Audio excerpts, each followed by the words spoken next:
Today's show is brought to you by Audible. Audible is offering our listeners a free audiobook with a 30-day trial membership. Just go to audibletrial.com/beat and browse an unmatched selection of audio programs. Download a title free and start listening. It's that easy. Go to audibletrial.com/BEAT. And I see the robin. I'm just searching for equality, looking for some reason, no finding no apologies. But I do want opportunity, hard work, it ain't new to me. Hey everybody, it's your girl Rach Da Gem back for another episode of Melanin Boulevard. Today we have Tyriek Washington on the Boulevard, in the building, whatever. You're here. Thanks for being here and taking time out. How are you doing today? Doing good. How are you feeling today? I'm feeling great. So again, I want to thank you for taking time. Welcome to Melanin Boulevard. We're going to get to know all about you today, but before we do that, I want to touch on something because I know that you have like a adult novelty online store, right? Yes, ma'am. And so I kind of want to get some, your opinion on what's been going on with this like Will and Jada relationship thing and open relationships, all of that. So one question I want to ask is, they've been able to keep kind of their life very like secret, very private. How do you think that they did that? I think they allow each other to trust each other. So I don't know their situation, right? I don't know who leads where or when does one lead the other. But I know in an open situation like that, or a dominant situation or a submissive situation, you have communication. Mm-hmm. So it's people that have open relationships, and I'm not one to talk on somebody else's open relationship. But I feel like right now we are putting too much energy into how somebody came out about something, which August should have never said anything about their situation. If you're playing that role over here, and if Will knows that, and that's what you're doing, he allowed that to occur. You don't need to let the world know that. Mm-hmm. So, I think those are dope situations because I feel like sometimes we get into marriages and relationships that we aren't supposed to be in. We get married and we're unhappy because that's not what we want to be. So you're just trying to figure it all out and trying to be in the best position we can be. Definitely. I love the privacy. I love it. I think like that's one thing that I can admire about like Will and Jada, Beyonce, Jay-Z. You don't know what's going on in the relationship. There's a lot of speculations, but have they even confirmed anything? They don't owe it to us to confirm it. We can think, all we want. And I feel that I like that they don't feel the pressure to have to explain themselves to the world. This is our life. This is how we live, and that's our business. I was a little shocked that he came out and why would you do that? Mm-hmm. So I feel like there was a lot of self-involved. I think if you're going to be in an open relationship, you have to take your ego out of it because ego cannot be involved if you can understand that, your spouse can want someone else, love someone else. Open relationships is usually the male is like the figure, right? And the woman is open to more women. Sometimes you have a way to step out to other men, but that would be a rare situation. And then when I heard it, right, somebody sent it, and I thought I was saying either he's on drugs, either he's really depressed, or he's coming out with an album. I said there's no reason for him to really come out there. But he's like, he did say he was in love with her and gave himself and all that stuff.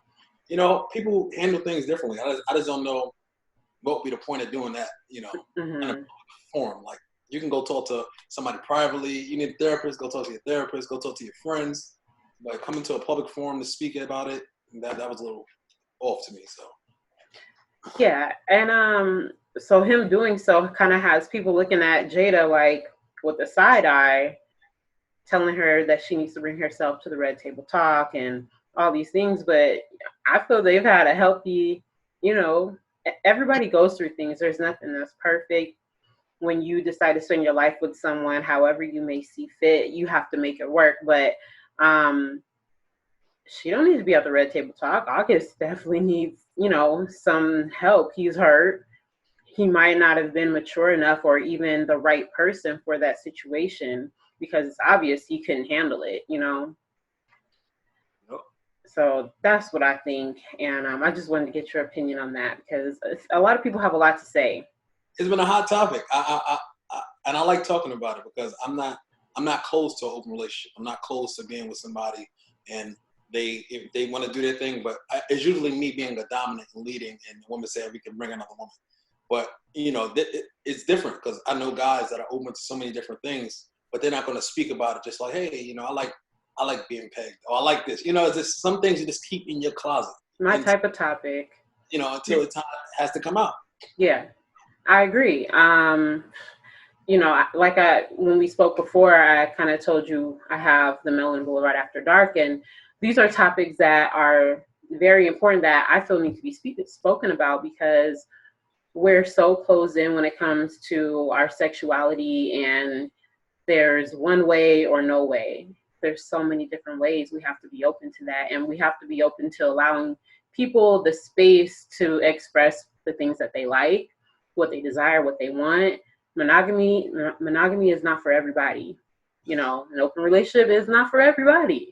You have to know that, and you have to be willing to explore and really self-reflect to figure out, what's right for you, and be okay with the other person saying like, no, that's not for me, and being able to let that go. Because there's no use of being unhappy or trying to be selfish and hold on to someone just because they don't want what you want. Look at the divorce rate. Yeah, definitely. And I think that has a lot to do with honesty. I feel like if people were more honest, that would save so much trouble. I have a saying, like, when people get into relationships, they hide and they try to compact that individual that they want to be or who they are, and to mold to that person that they want to be with until they start getting hungry again for who they really are, and they're not being fed by that individual. So it's like, now I gotta keep faking this funk. I've been unhappy for 20 years. I said that's how people die. That's how people get in situations where your family is ruined, your finances are ruined, and everything is just ruined because you wasn't true to the core. So, I think you can see how great of communication that their family dynamic has, Will and Jada, because, for example, Will Smith can go on vacation with the mother of his oldest child and it not be a problem. There's communication. We know that family is important. You're our family. We're going to watch out for each other regardless, and again, ego, taking that insecurity out of it and being secure within yourself, knowing that, this is what it is, and you have to, be okay with that. Yeah. So let's just try to be honest with each other. I'd rather somebody tell me like, hey, I like you, but you know what? I like other people too. Yeah. And this is what I like to do. And, and my only thing is be safe.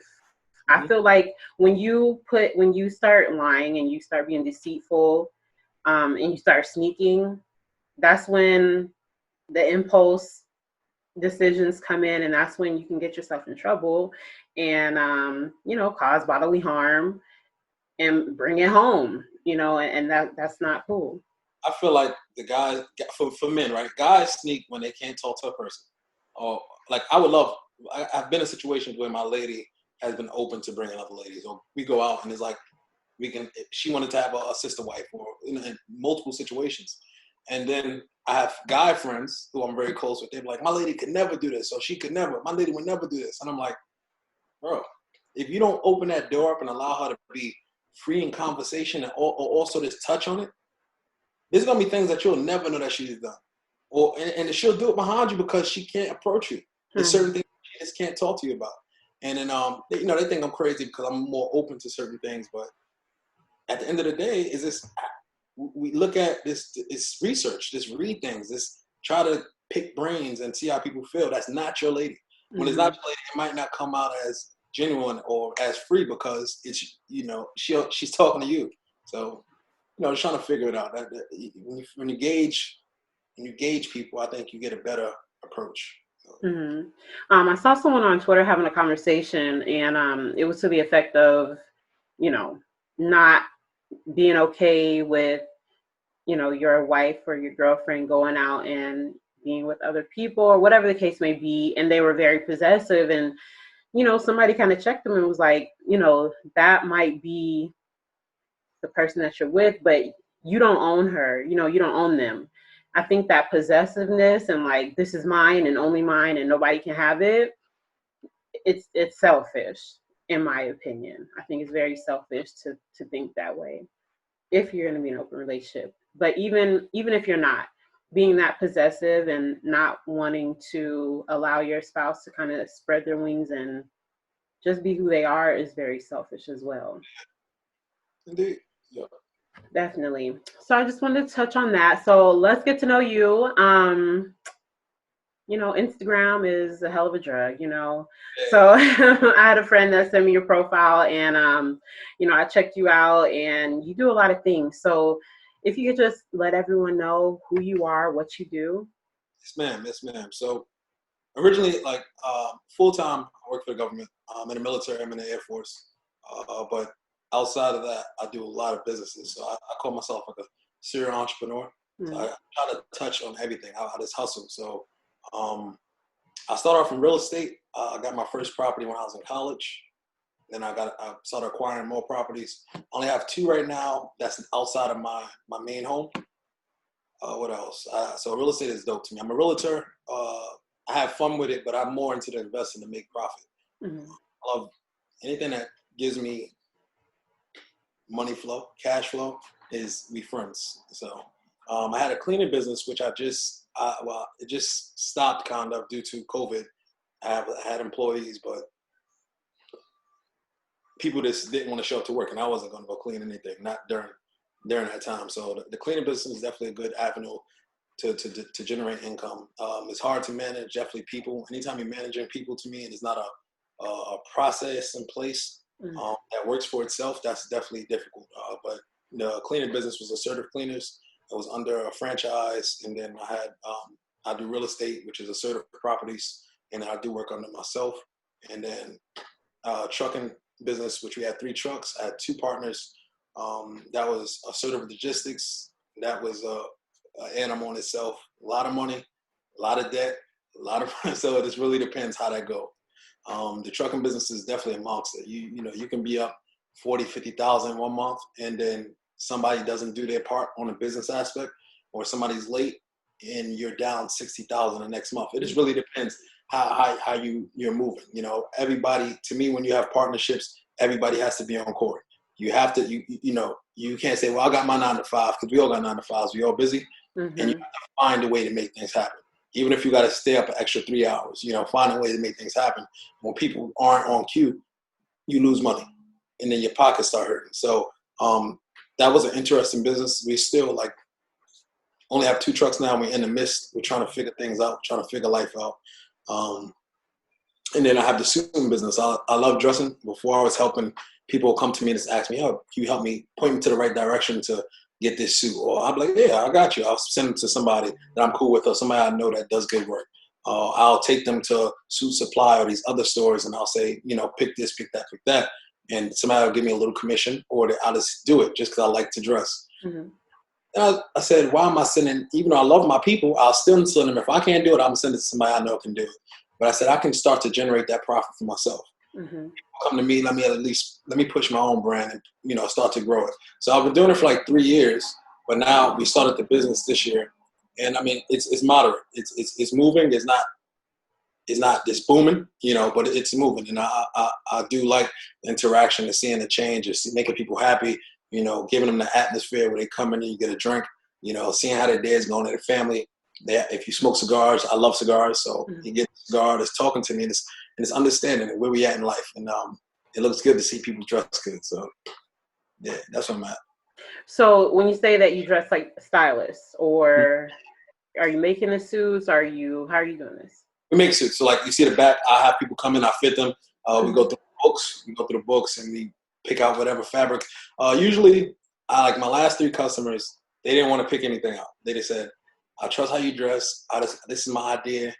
And go with it. So, and I like that, because then I start to have fun, and I'm testing maybe hopefully they love it. Hopefully they like it. And then I haven't got any complaints thus far. So I think that's real good. So, you know, and I'm in my doctor's program. I finish up hopefully in November. And I just finished writing a book, which I'm publishing right now. So yeah. You got a lot going on. I know I got anxiety, so my head starts hurting. But it's life, It's So with the business where you're suiting people, are you sending out the fabric? Someone makes it. Are you actually at the sewing machine? You're not at the sewing machine, right? So my business partner is in New York. I'm in DC area. Okay. He does all of that STEM stuff on the machines, but he doesn't do it either. He do it only if there's a issue with our manufacturer. We have 2 manufacturers overseas. We Okay. send these, and it goes from there. So our turnaround time is around 2.5 to 3 weeks. Oh wow. But we usually, people wait around 6 to 8 weeks for a bespoke suit. We've been getting it back in about 2.5 to 3 weeks. So which is real good turnaround time. That's amazing. That's a great turnaround, especially for a custom suit. Even if you go out and buy a suit and get alterations, that could take about 2-3 weeks as Yeah. well. So they get an entire custom suit in 2 to 3 weeks. Where do you get your sense of style? How did that start? Oh, my uncle. So when I was in high school, I used to dress kind of baggy, 2000s, early 2000s. And I wasn't a guy that was really flashy in high school either. And I think now, like, I think you have to dress toward your character. It's like cologne. Everybody can't wear certain cologne. Yeah. And everybody can't dress the same, but you can dress to who you are. Mm-hmm. And sometimes I'm loud and I'm out there, and that's when I wear my brights. And then sometimes I'm just mellow and I'm showing up for business. And I'm showing up for business. But I think starting to gauge smell with how you're dressing, it has to all match. When you walk past somebody and look at you, but they don't want to look, they turn around. That I like all of that. I like the energy. Mm-hmm. So let me be consistent with it. And over the past few years, like probably since my last year in college, I've been consistent with it. Just molding my style, throwing things out, building it, and just trying to be in a room with people who are just as stylish or open-minded. That's going to challenge me to push that to the next level. What's the name of the company that you have for the suiting? Assertive Threads. Assertive Threads. Yeah. And so, with your trucking business, how did you get into that business? I was brainstorming with my partner. He's in Kuwait right now, or Afghanistan. We were sitting down. He's on the phone, like, man, how can we make money together? He does stock. I do stocks. And we're like, we make a little money here. We both got careers. He's in the military. I'm in the military. So what can we do together besides real estate? Because I was a like-minded passion that we have. What can we do together to get to the next level? What can we do? And he's like, man, I got 20,000. You got 10,000. And I said, let's bring one more person on so that we at least have an umbrella in case something doesn't go right. We all put in finances except for us pulling out every asset that we have to put on the trucks. So we was going into it like, hey, this cash flow, we'll outsource everything. Then we said, why outsource everything when we can do a lot of the work ourselves, and the hiring, everything that would needed to be done to get to that level of financial well-being that we thought was, right. Went through trainings, we went to seminars, we done what we thought was right. Then we wanted to purchase in the truck a lot faster than most people. Usually people, they start the idea, it'll take 3 months of vetting the idea, then it'll take 3 months, it'll probably take 6 months to a year to actually act on it. We thought about it in January, we hopped on it in April, or like, it was just like we started talking and pushing, and we just went along. We pushed. I think the hardest part with that was vetting individuals that's going to work. Yeah, that's always. That's going to be on time. That's not going to oversleep. Then finding somebody with a clean driving record, because your driving record is a big impact on your insurance. So your insurance can be $1,300 or $2,700. Somebody had an accident last year, and that takes away from your profit. Now you got 4 drivers, and all of them have one bad accident within the past 2 years. Now you missing out on $7,000 a month, $8,000 a month.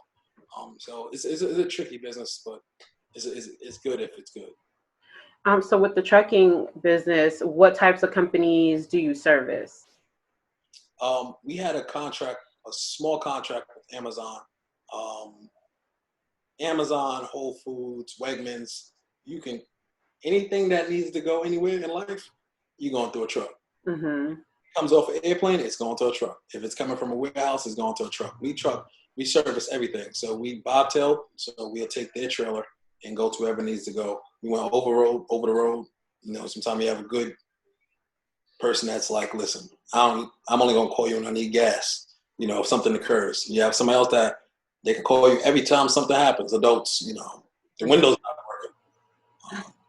I gotta use the bathroom. It's little things that you shouldn't have to call about when you're on the road. You lock in, you get it done. So it's a challenging career, but it's definitely rewarding. Definitely. I've been seeing, a lot of people on social media kind of promoting trucking businesses. And offering certain training, helping people get started. What's some things that people should know if they're interested in getting into the trucking business? I think you don't need to do that training.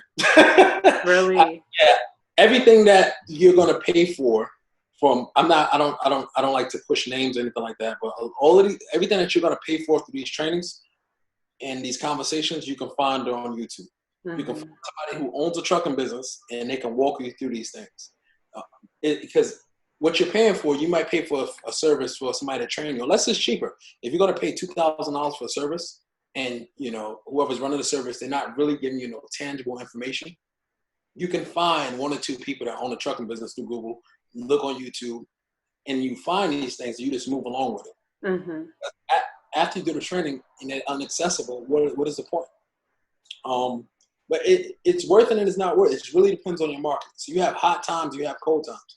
You have markets where they really need trucking, and then you have other times where you have 100 trucks in one area and it's only 5 loads going out, and your truck can be sitting there for 2 days. So if you don't plan strategically, you're going to have an issue, and you can miss out on a lot of money. So it just really depends where you're at, where you're stationed at, and you might have a big load. If you're doing it yourself, you have to really understand how you look at load boards. Is there how much is coming out at this day? How far in advance am I going to schedule these? Mm-hmm. Now, if they keep on, what is the market looking like in this area? How far do I have to drive to get to another area? How much money am I losing if I have to sit? And if the driver's running the truck all night to sleep in the truck, how much gas is that wasted? So yeah, there's a lot. That is a lot. So with some of these like webinars, I find that you pay someone to kind of compile information, but sometimes they're not really giving you anything.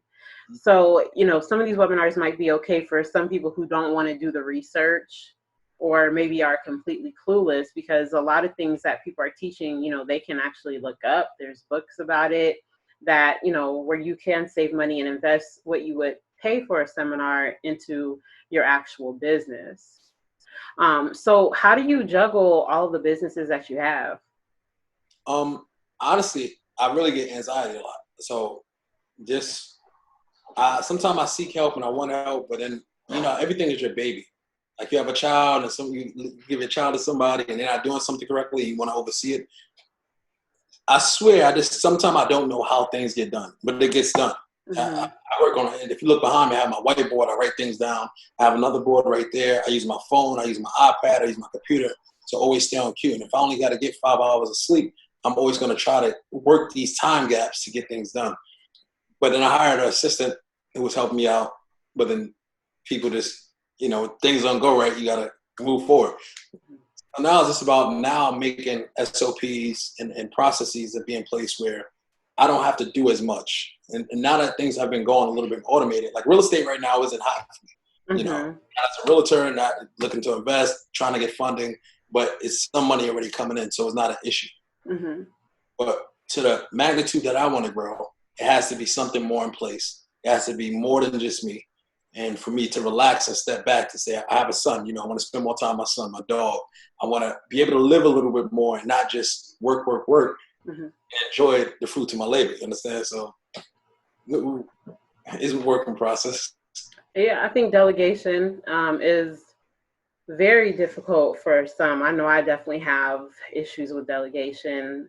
It can be stressful because you have to put that trust out there that it is going to get done, and if it's not, what happens? Mm-hmm. So I understand that can be kind of stressful. So with everything that you do, definitely changing the view of how Black business is seen by the world, being successful at what you do, being consistent at what you do. my question to you is what are your ways that you kind of protest the system? Do you have a way, is that a priority to you? I'm in a box, right? I feel like I put myself in this cage. Regardless of what's going on around me, I'm going to go. I'm going full steam. Mm-hmm. Like I don't have a brick and mortar store. I don't have a spot where you can come into. Mine's just straight social media and me getting work done without people seeing it. Mm-hmm. And I'm always shaking hands. So I'm shaking hands. I'll meet somebody through social media, and I usually get positive vibes. So I can grow with you, I can.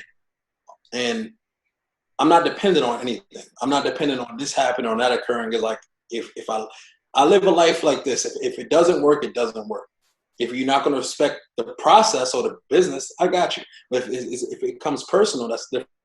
And it's moving forward. It's trying to shake as many hands. I understand that sometimes, even with getting loans, there was a study saying that Black businesses, 4 years ago, before Obama put that package in place or that bill in place to help Black businesses get a higher rate of the loans and grants, it was so hard for names and the name of businesses and locations for people to obtain loans. Mm-hmm. I still think that's a fact, because I believe a couple months ago there was something that came out which said interest rates for Black businesses and Black names due to first and last names were a lot higher than people that had different last names and locations and things like that. So, and I think that to negate that would be to try to build your own finances, Mm-hmm. have cash, hard money lenders that are in your circle, or people that have the ability to obtain lower rates where you can go through them and funnel funds without it being illegal, without it being laundering or things of that nature. But Mm-hmm. always just keeping the window open and not just having to go the traditional route. There's 1,000 other routes we can go. And I'm telling you, even if it doesn't work, something's gonna work. Mm-hmm. If something fails today for me, I might punch the wall today, but tomorrow I'm like, all right, what is it now? And that's just a mentality. I think that's not just business. That's a hustling mentality. Mm-hmm. Business and hustling aren't the same to me. Hustling is like, I'm going to get it, enemies necessary. Business is like, this is the SOP, this is how it has to go. When you hustle, it's like, listen, I'm going to win. Mm-hmm. Nothing going to stop what I'm doing. I'm going to find a way. So, I think for me, in my opinion, we all have our way to kind of protest the system in our everyday actions and not allow certain things to affect our success, right? So I think, in my opinion, for you, I see you as protesting the system because you're making a way no matter what. And you're putting yourself in spaces that a lot of people have not been. And in multiple places, you're being an example by action. I feel like this is where a lot of Black people want to be. They want to own a business, and you own multiple businesses, and so that shows the world that this can happen, and you don't have to go out and be on the front lines. But with your actions, you can create opportunities for yourself, but also create opportunities for outside people. How do you feel about mentoring other people? I started a mentor. It's called TAG. It's Talented Assertive Gentlemen. We started it a long time ago, and the people that I started with wasn't really. I think it's because I knew them, and usually it's people that I know for a long time, or I grew up with. They're not as. They just talk like, man, girl, I'm gonna support you. Let's do this together. Yeah. And it's like quick money, quick this, and I was like, yo, bro, we can't do this shit. I'm late for meetings. You're doing it. So earlier, late last year, I started doing a small group, like a pilot group, to try to get people I can mentor in college, high school, and mentor other. Cause I played football. I was like, I could help you with that, or helping them just get out of the mind frame of this is the only way, Mm-hmm. or how I have to do it, or my work ethic, or just helping the whole process. This is a business plan. How can we get through this business plan? How do you look at this stock? I'm not the best, but I know that I know more than somebody else. Mm-hmm. I don't know what somebody I know knows it. That's also with the sex business. Like my sex toy business is like, I'm not scared of nothing. Like a lot of people are like, man, that's bold for you to start a sex toy business. I'm like, you can't tell people to be timid. How do you tell a child when they wake up to be timid? That's also part of mentorship. How you teach them, well, man, make sure you be scared today because somebody's gonna judge you. We live a life that we teach differently, and then Mm-hmm. I don't understand it, but I'm trying my best to be the best I can be. Definitely, yeah. I think we need more people living the life and also taking time out to share, how they got there. I think that's so important. And you mentioned that you have a son. So I think it's so important for our community to get in the habit of including our children in our business. Are you have you done that, or are you planning to do that? I don't know how old your son is, but what are your thoughts on that? So through assertive properties, what I'm doing is my plan is to buy two units, two to three units per year for the next like 4 to 5 years, and I want to have at least 2 more children. But my plan is to put one in his name, but it's through the business. So when I pass or when he turns 18, he can take the funding or just take the property if you want to keep it and build from it. But we do like sit-down sessions, and I ask him what he's thinking about stocks, what business will he invest in, how could he make money right now. His big thing is YouTube. I bought him this stuff for YouTube, but parenting differences. He approaches things differently. I'm more this way, and sometimes he wants to play games too much to do this, and I'm like, it's all right. You gonna learn. You gonna learn because other people of different complexion, they teach their kids a certain way. You're talking about saving. You're talking about stocks. We're talking about speaking languages, from sports to arts. And I think arts help your brain function a little bit better. Is trying to just get them there, and hopefully my next children they get there too. So I think so. I was just a moderator for one of the panels called Business Fundamentals, and that's kind of what we touched on is how do we instill business fundamentals into our community? This should be just basic knowledge, right? Just like we learn math from, when we start school, when we start learning, really. Business should also be approached in the same way so that by the time they get, in a high school or junior high, they already have an idea of how this works, how taxes work, how stocks work, how how to look at a spreadsheet, for example, or a balance sheet. So I feel like that's very important. And we even look at the school system. We weren't. If you look at minority school systems, we weren't supposed to win. We're not supposed to win. I think it's so rigged and outdated. But you look at Harvard and these bigger private schools, they teach real estate. They teach stocks. They have these things in place that's free in a bigger network where they're able to learn these things faster. They come out of high school knowing these things. We go to social studies for 2 hours. And so I'm like, I would never use 90% of the stuff I learned from high school. Only thing I learned was social skills, if we want to be honest. And if we had learned real estate, business planning, business marketing, STEM, a lot of it STEM, utilizing computers and technology in a greater capacity, except for this typing, where we are triggered and actually understanding these things where we can produce differently.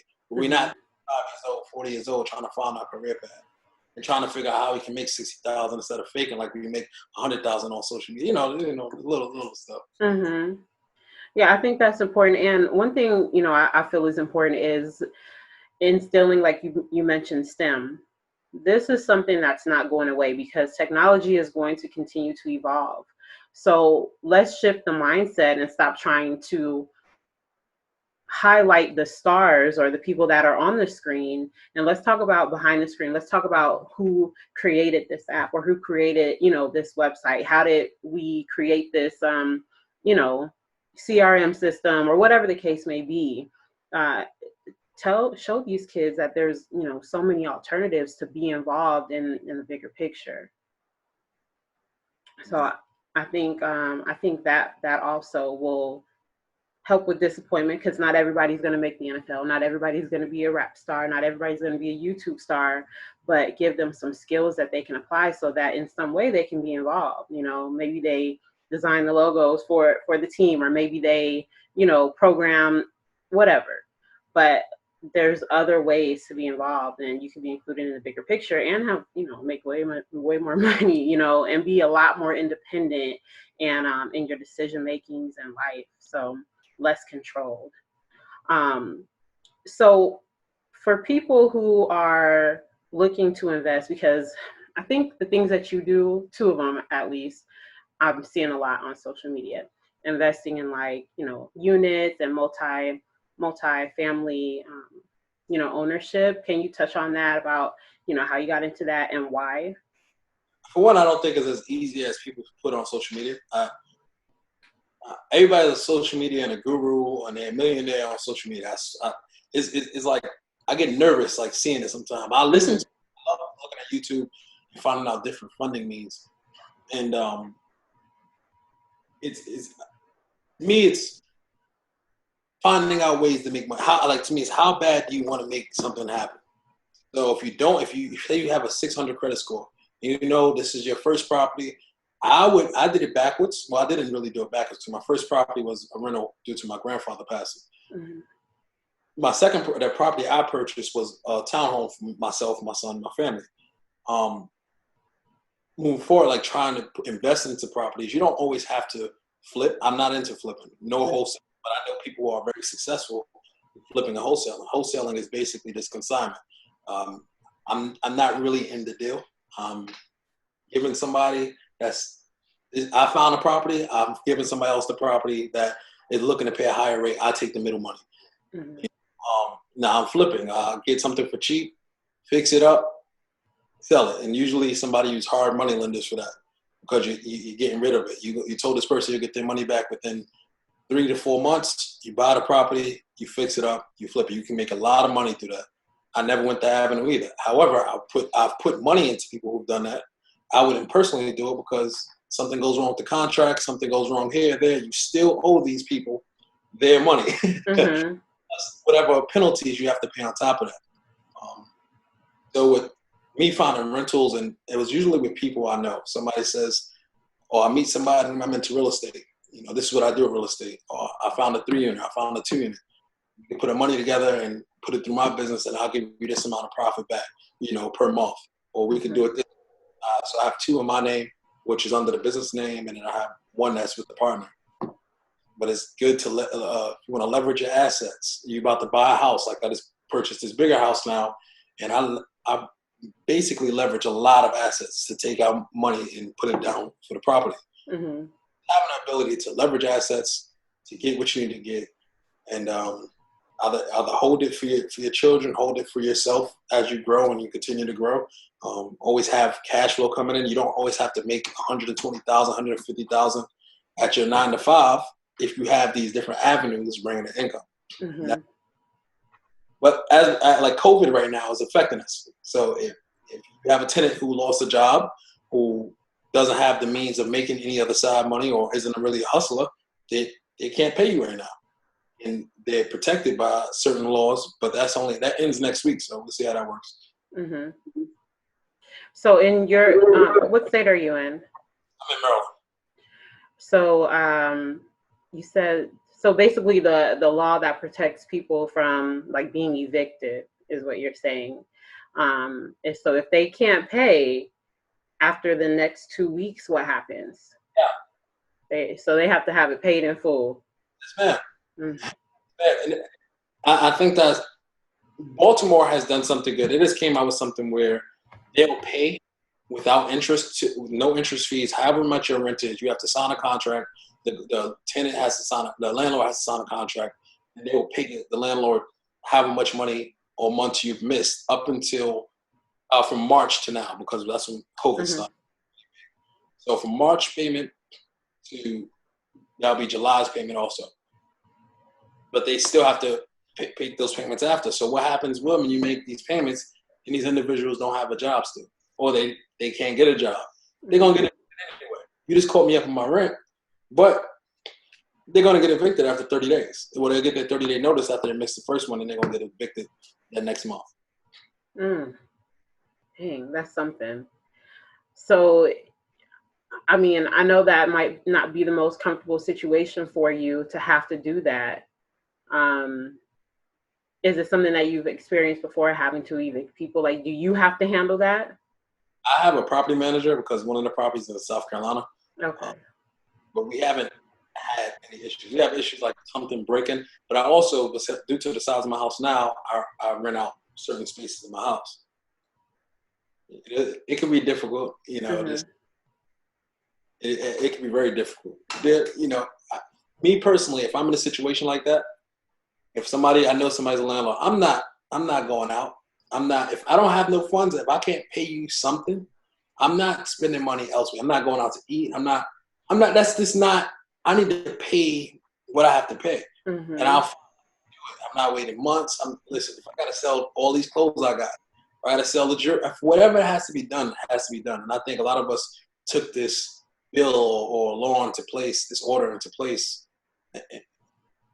and just used it for our own being. And people are going to be, you know, but the government with that also, because if you knew that people aren't going to be able to pay it, they should have put the mortgage payments on the back of the loans and not said, okay, well, you can miss your next 3 to 4 months, but you still got to pay us that mortgage. Right. Beginning of August. Like, where they getting the money from if they can't pay you now?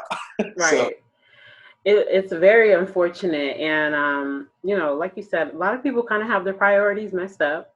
And they feel like, you know, they're getting some free money and not being responsible with it because when everything is up, you still going to owe this money. I saw something, I think like the cell phone, there was like a particular cell phone company that was not, you know, you're not going to get cut off. But that doesn't mean this bill is free. So, so at the end of this, when they're like, okay, everybody should be back to normal, and your bill is $1,000 because you haven't paid anything towards it, and now you can't get mad when your phone is turned off, or you know, it's just be responsible, make sound decisions, have priorities because people are still shopping a lot. I wonder how long is it going to be back to normal? Yeah. That's my thing. Due to so many businesses closing, so many businesses filing bankruptcy, people not paying their bills and like deferring them. When that all hits, and you know, certain jobs they require credit score checks. Yeah. Like, what is going to occur? And I don't think this $1,500 or $1,200 is enough. If you're trying to make an economy boom, if you're trying to make it go, you should have did what Canada did and stop mortgage payments till December. There should have been things in place where, as far as loans, they're spiking up loans. So somebody trying to buy a new house, they have a good credit score. Loan might be really 3.2%, and people are paying 12% on loans or asking for 20% in reserve funds. It's like, what are we talking about? This has never occurred before. Mm-hmm. Risk factor. So they're not trying to take the risk due to the uncertainty of the economy. So with businesses shutting down and there being this pandemic and you know people losing jobs, is there an opportunity that we can see right now that people can kind of take a look at?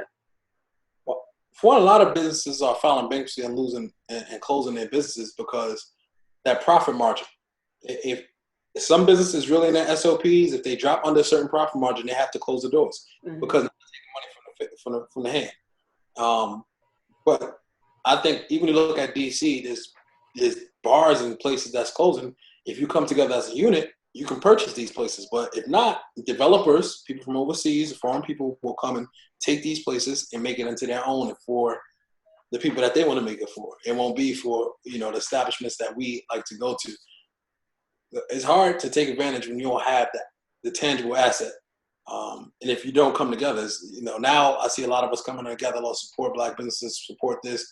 But when it really comes down to let's make a move and let's put this money together, and let's move forward. It's hard. That's hard. Yeah. I think it's more so like if we can find other alternatives to accessing the funding. A lot of us don't know where to go to find funding. If let's say you don't have the tangible funds in your bank, but you do have good credit and you have good standing, you know, there's other options to take, right? So I tell people leverage your credit cards. Having debt isn't bad if you're going to make cash. Mm-hmm. You have credit cards, you have $30,000 in credit cards, you have only $5,000 in debt on it. Take that extra $10,000 off your credit card. and utilize that to invest it. Mm. It's making the money back, you can easily pay it off. Right. There's ways to really get money in your hands. There's definitely ways to do it. But if you say we need 10 people, getting 10 people on the same accord, I think that's so hard. Even having a conversation with 10 people in a chat, we have 10 people on here. And somebody got something, oh no, that's not the right way, because everybody knows. So somebody has to lead. Somebody has to lead. No. Everybody can lead, or else we're going to be going in all different directions. So like, someone has to kind of be that front person, start with 5 people. But I think if they're the ones that create it, they can be the leader if other people are willing to listen and follow, and then they can go to lead their own group of people, and that's how that grows. I know when I was seeing kind of businesses shut down, I'm like, this is a great opportunity if you're looking for space. It's going to be a lot of commercial spaces that are going to be empty. And so I feel as though that puts the buyer or someone looking to occupy a business space in a better position, because they're just looking for people to fill a space so they can get something. So those prices may be less expensive than they were before. Is that safe to say? The rent isn't going to change. Mm-hmm. No, then usually the spots that we're trying to occupy aren't spots that we're going to buy. It's like we might go to, say we try to get a lot. We want to rent this spot. And if we can buy it, great. But are they going to upcharge the price? Are they going to, throw us a higher interest rate? Are we going to be able to come with the full cash? If you want to get say DC, for example, it's so inflated. Mm-hmm. It's inflated. Like a property that you go probably to Delaware, a little bit further out, an hour and a half out, you'll pay $150,000, $200,000 less. Now we think about a business where you're going to pay $1.5 million for a building that you can pay somewhere else $600,000. Wow. I think it's a game. We got to figure it out. We got to figure it out. It makes my head, like, seriously, I sit down, me and my friends, like, man, how can we do this? What can we do? And we start talking, like, floating ideas around. Either it never works, or we just keep talking about it until it works. So just keeping the conversation going, something's going to happen. So as far as your businesses, can you please tell everyone where they can find you if they're looking for a suit, if they're looking for some mentorship? So I do everything from my personal page. Like, you can contact me about anything. It's T Washington Speaks. My suit page is Assertive Threads, at Assertive Threads. The sex toy page is _wetdreams, and then the website for that is www.thewetdreams.com. The trucking is Assertive Logistics. And then everything else we can talk. I'm always open to conversation, regardless about what it's about. Definitely like lifestyle and like the toy environment. That's still a dope conversations. People start to break their walls and their barriers. I love it. You definitely don't have to come on After Dark. That'll be fun. I did want to ask a question though, because this is something that I've actually been looking for. Because we can have, the sex shops and the toy shops, but how many of these toys and products are Black owned? Oh, I'll have to tell you that. I don't know. Yeah. So I like to go to parties. I like to host parties. Mm-hmm. Usually people bring their toys. And so the first parties I've went to were bigger names and bigger, like, people that's more influential. And I did find some people that made toys. The thing is, on a mass scale, a lot of the toys are made overseas, or like in Cali in the factories. I'm now, you just challenge me, so I'm gonna find out. I'll find out. I'm looking for a manufacturer or somebody, I got you. Yeah. So I definitely want to thank you for coming on the show and taking time out. I know you're super busy, so I didn't want to take up too much time, but I appreciate it. Giving your point of view and telling us about your businesses. Make sure you guys go follow him. Make sure you follow Melanin Boulevard, and make sure you tune in to Melanin Boulevard every Thursday. Don't forget to tell your friends to tell their friends, and maybe we can be friends to tune in, you guys. Bye.